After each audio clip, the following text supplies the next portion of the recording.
ایک روٹی والے کا واقعہ میں نے آپ کو سنانا ہے، اور یہ بڑے ہی مشہور و معروف بزرگ سے منسوب واقعہ ہے۔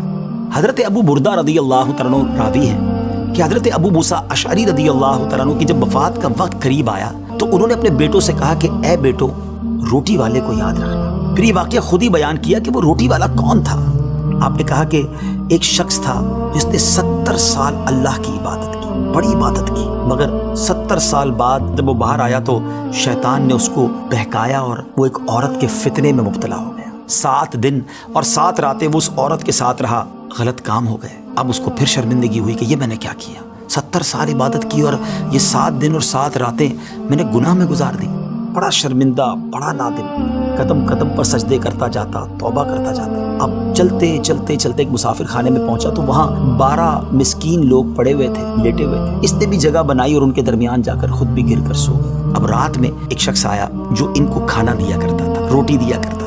ایک ایک کر کے 12 روٹیاں لے کر آیا تھا، اس کو پتا تھا یہاں 12 مسکین رہتے ہیں۔ ایک ایک کر کے سب کو روٹی دینے لگا۔ وہ شخص جو یہاں آ کر اچانک بیچ میں آ کر لیٹا تھا، اس کو بھی وہ مسکین سمجھا اور اس کو بھی روٹی دے دی۔ لیکن ظاہر ہے کہ اگر ترتیب سے روٹی دیتے دیتے آگے آئے تو آخری نمبر والے کو روٹی نہ ملی، کیونکہ یہ تو 13 ہو چکے تھے۔ تو بانٹنے والے سے اس مسکین نے کہا کہ تم نے آج مجھے روٹی کیوں نہیں دی؟ اس نے کہا میں نے تو سب کو ایک ایک روٹی دی، کسی کو 2 نہیں دی۔ کہا تم مجھے روٹی نہیں دے رہے ہو؟ میرا وہ ناراض ہو گیا کہ ٹھیک ہے، پھر تم اگر یہ سمجھتے ہو کہ میں بددیانتی کر رہا ہوں تو میں تمہیں کچھ بھی نہیں دوں گا۔ یہ کہہ کر وہ شخص تو چلا گیا، مگر وہ مسکین بیچارہ بھوکا رہ گیا۔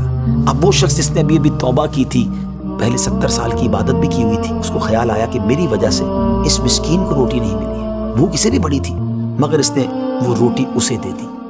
شدید بھوک لگی ہوئی تھی، رات بھر بھوک میں تڑپتا رہا اور اسی بھوک کے عالم میں صبح اس کا انتقال ہو گیا۔ حضرت ابو موسیٰ اشعری رضی اللہ تعالیٰ عنہ فرماتے ہیں کہ جب یہ شخص اللہ کی بارگاہ میں پہنچا نا تو ایک پلڑے میں اس کی 70 سال کی عبادت رکھی گئی اور ایک پلڑے میں وہ 7 دن اور 7 رات کے گناہ رکھے گئے۔ تو فرمایا کہ وہ گناہ جو تھے وہ 70 سال کی عبادت سے آگے بڑھ گئے، یعنی اب اس کے لیے گویا حکم ہو سکتا تھا کہ وہ جہنم میں جائے، مگر ان 7 دن کے گناہوں کے سامنے وہ روٹی رکھی گئی، اور اس روٹی کی برکت سے، کیونکہ وہ اخلاص کے ساتھ ایثار کی گئی تھی، مسکین کی مدد کی گئی تھی، وہ 7 دن کے بڑے بڑے گناہ معاف کر دیے گئے اور وہ جنت میں چلا گیا۔ پھر آپ نے اپنے بچوں سے کہا بیٹا روٹی والے کو یاد رکھنا۔ ناظرین، یہ واقعہ واقعی دلوں کے تار چھیڑ دیتا ہے۔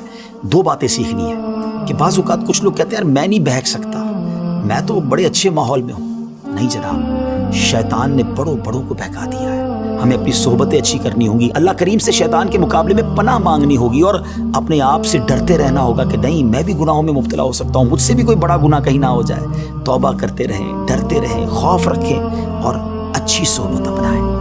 اور دوسری بات، صدقہ جو ہے نا وہ گناہوں کو مٹا دیتا ہے۔ صدقہ اللہ کی بارگاہ میں بڑا پسندیدہ ہے، غریبوں کی مدد کر رہا یہ اللہ کو بڑا پسند ہے۔ ہمیں بھی چاہیے کہ وقتاً فوقتاً اپنے غریب پڑوسیوں، غریب رشتہ داروں، غریب مسلمانوں کی مدد کرتے رہیں۔ اور دعوت اسلامی کا شعبہ FGRF سبحان اللہ دکھیارے مسلمانوں کی شاندار انداز میں مدد کرتا ہے۔ سیلاب زدگان کی مدد کتنے بڑے پیمانے پر کی گئی اور یہ سارا سال ہی اب کچھ نہ کچھ سلسلہ رہتا ہے، تو آپ بھی FGRF کا ساتھ دیجیے، دکھیارے مسلمانوں کی مدد کیجیے۔ اللہ آپ کے رزق حلال میں برکت عطا فرمائے اور ہم سب کے گناہوں کو